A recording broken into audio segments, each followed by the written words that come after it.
इंशाल्लाह यौम आज़ादी मनाएगा तो पाकिस्तान कहाँ होगा।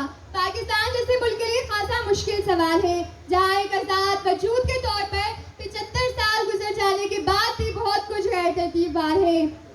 बेशक मुल्क पाकिस्तान हमारे लिए ज़मीन पर एक जन्नत का टुकड़ा और बहुत सी नेमतों में से एक अहम नेमत है, जिसका वजूद हमारे लिए बाइसे फ़ख्र है, जिसकी सरजमीन की हिफाजत करना और इसे फलते फूलते देखना हम पाकिस्तानियों की हमेशा ख्वाहिश रहेगी। सदरारी वकार, मैं चाहती हूँ जब 2027 में हम पाकिस्तान की 80 साल वजूद की खुशियाँ मनाएं तो इस मुल्क का हर बच्चा तालीम की राह पर गामजन हो। हर वो बच्चा जो छोटी छोटी झोपड़ियों और बस्तियों में रहता है वो तालीम के जेवर से सरशार हो, और जिस तरह आज यहाँ मैं इस खास मौके पर लबकुशाई कर रही हूँ, इस तरह वो बच्चे भी कहीं ना कहीं अपनी तालीम के हुनर से कौम की तरक्की के लिए काम करता रहे।